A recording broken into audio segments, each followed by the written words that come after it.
Hello everyone, and welcome to the Farmers Supply Association Agriculture Report. I'm Randy Klepechka, agronomist with Farmers Supply Association. Well, it's August 11th. We're filming today on August 11th. Our last taping was actually on July the 12th, and we've had a lot of changes since then.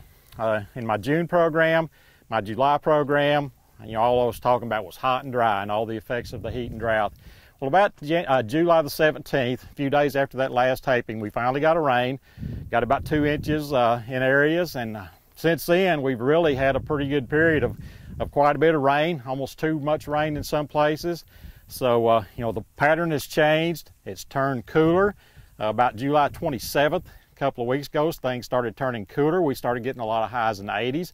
As we're taping today, front had gone through last night, and those temperatures have backed off again, so we're looking at 80s. A little bit lower humidity. I got a north wind at my back. So the pattern has changed quite a bit, and that's all for the good. So that's kind of a little bit of background of where we're at.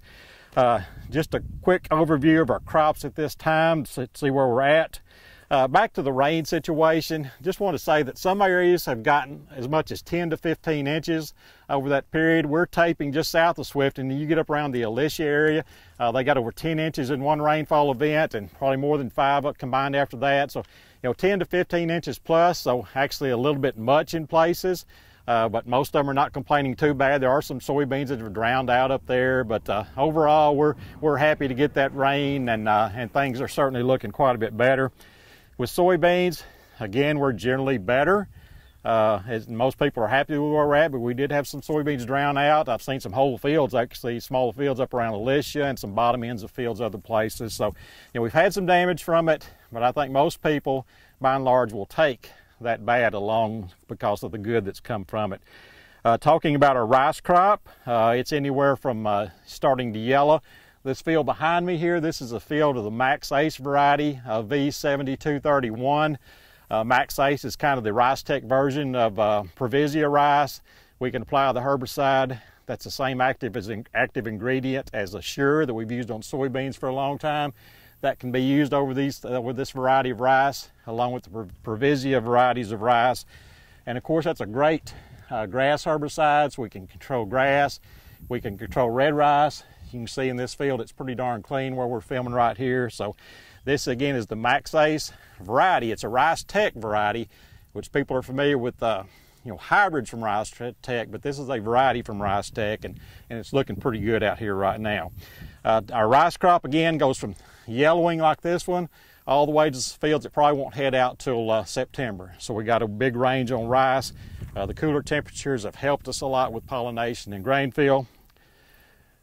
One thing overall about the rice crop this year, it's grassy. We're looking good right here, but there's a lot of grassy fields around. It's not a localized thing, it's a statewide thing. So, grass has been an issue this year.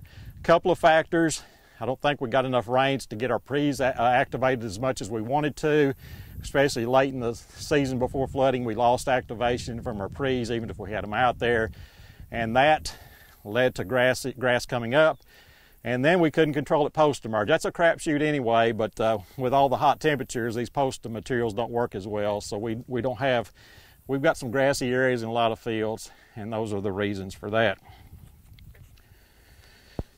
There are a couple of things I want to talk about in general about rice and soybeans. We're still talking about rice right now, but insects and irrigation termination are the big factors people are thinking about right now. With insects, of course, with rice, our rice stink bug is our #1 insect.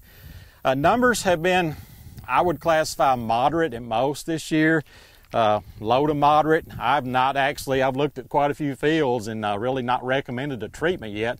And one thing about that, our entomologists are kind of encouraging us to not recommend treatments really till we get to the doe stage. They've done research prior to the doe stage, and what they're seeing is not a lot of yield loss from those early infestations.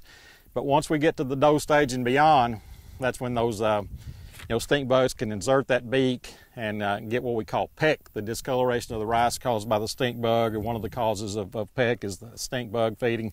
So they're encouraging us to wait till around the doe stage, then start scouting intensely, and if we need to make an application of insecticides. So the recommendation, wait till doe stage, And if we have 10 stink bugs per 10 sweeps, to go ahead and make a treatment, pull a trigger on a treatment. Now, if you find like 20 or so before doe, then probably you need to go ahead and spray. But if your numbers are below 10, let's just try to ride it out until that doe stage and go with an insecticide then. The Lambda insecticide just doesn't work as well anymore. You may get 50% control with it, and last couple of years, what I've seen is even less than that. So we got to quit relying on Lambda. We can still get some control with it. Maybe if you've got low numbers, you can get 50% control or something and knock it back, those numbers back enough to go with. But in general, we need to go with Indigo, which just got a Section 18 over the last couple of weeks. So that's the one to go to. And again, we want to wait till the doe stage. Indigo's a little bit higher than the Lambda, several times higher than what the Lambda was. So we don't want to pull the trigger too early and then end up needing to spray twice. You might get 14 days of residual out of it. So let's wait till doe stage when the damage really occurs and then pull the trigger and hopefully get season-long control out of that Indigo. As far as termination, when we can quit worrying about stink bugs, when that panicle has about 60% straw-colored grains on it, we feel like we're far enough along then. Research has shown that we can stop then. The other thing on rice is draining. When to pull the water off the field, and that's a tough decision sometimes. It's really almost an art to it. You got to know your ground, and it's almost an art to it. The ultimate goal in draining, in my opinion, is to get that field solid enough where you can hold up harvest equipment without making ruts and get to that point within just a few days of harvest. We don't want to get to that point too early if the field dries out too early. I've seen the plants, the stalks deteriorate and lay down. I've seen even yield loss, milling loss from drying it out too early. So we don't want to dry out too early, but at the same time, we don't want it to stay wet too long because then we rut up the field and that's very costly, and so we don't want to do that. So it's a balancing act, a happy medium between draining too early and too late. We got to keep the weather in mind. If it's cool and wet, the forecast is cool and wet, we can probably pull the plug a little earlier. If it's hot and dry, we need to wait a little while and maybe drain a little bit later. So got to keep that in mind. So some visual things or some other things we can go by. As far as days after heading, the DD50 says 25 days after heading. That's when they put their drain date for long grain varieties. 30 days after 50% heading for the medium grain varieties. Again, a visual thing we can look at that Jared Hartke with the university recommends. If your panicle is about 2/3 straw colored, you can go ahead and pull the plug on silt loam soils. If it's about 1/3 straw colored, you can go ahead and pull the plug on the clay soil. So that's another visual thing you can look at right there. So that's where we're at with rice. Again, a grassy crop, but since the temperatures are back down, I'm pretty optimistic about a good crop. I don't know that we'll have a great crop, but I still think we got a chance to have a pretty good crop. So we'll see how that goes. Let's switch to soybeans and finish up on soybeans. The big thing on soybeans that we need to be concerned right now is corn earworm. That's our big, larval feeder that we have in soybeans. It can cause a lot of yield loss, so we want to treat those when needed. As far as numbers of what we've seen lately, it's kind of spotty. You can get into some later beans that are just now blooming, haven't canopied very well. That's where we're generally going to find our treatment levels. If you've got beans that are planted early, they're pretty much past bloom, they're potting up, they've canopied real well, you have a hard time finding that many in those. So that's kind of a rule of thumb on where you really need to be scouting, is those later planted fields just blooming with a poor canopy. So be watching those. The university has an economic threshold now that they've come up with, probably been about 10 years. It seems new, but it's really probably been about 10 years, where we take into account the price of the soybeans and the cost of the insecticide plus the application, and see where we need to pull the trigger at. So if you put that in right now, and you put in $14 soybeans, the price of soybeans is roughly in that area. A $20 cost for insecticide plus the application of that, which is where we're going to be for some of our insecticides, our most commonly used insecticides. If we got $14 beans, a $20 to $22 cost for an application, then that threshold is right around 7 for 25 sweeps, maybe just a tad over 7. So when we get to those 8+ numbers as far as corn earworms per 25 sweeps with a sink sweep net, then we need to be thinking about making an application.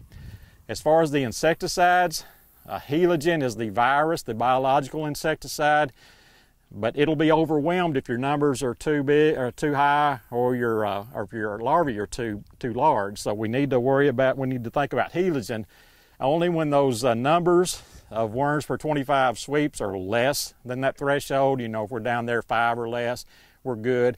And also those larvae need to be small, so they need to be a 1/2 inch or less. So if we've got 1/2 inch or less larvae, you know, less than 5 or so per 25 sweeps, then Heliogen's a great option for you. It's pretty economical. It works really well. But again, don't put it out there in those situations where it's not built for, because it'll fail you and you'll be disappointed. But where it fits, it's a great material and really like having it around. We just got to use it in those right situations. When you can't use Heliogen, we're back to our normal insecticides. You know, Besiege, Prevathon, also Vantacor, Intrepid Edge. All those are good choices for those applications. Once again, we've got to get up to that threshold and the worms are larger, so keep those insecticides in mind there. Some people will still want to use the cheap pyrethroids, the generic Karate, the Lambda, and you know, I still see those work sometimes, but it seemed like last year, you know, they've been talking about slippage of control of that, you know, statewide for a long time. Last year, you know, in previous years, I've seen some guys do that and be very successful. You know, spray one time, kill pretty much all the worms and not have to come back. But last year I saw some slippage. I just didn't see the control I'd seen in previous years. Plus, there's going to be absolutely no residual with those materials. So use those with caution. I'm not telling you not to ever use those, because sometimes they'll work. But if they don't, then you're looking at another application and a time that worms have been feeding, and you should have had them controlled by then. So that's kind of where we're at with our crop right now. Next month, believe it or not, it's September, and hopefully we'll have a combine in the background when I join you in September. So until then, this has been Randy Kopechka with your Farmers Supply Association Ag Report.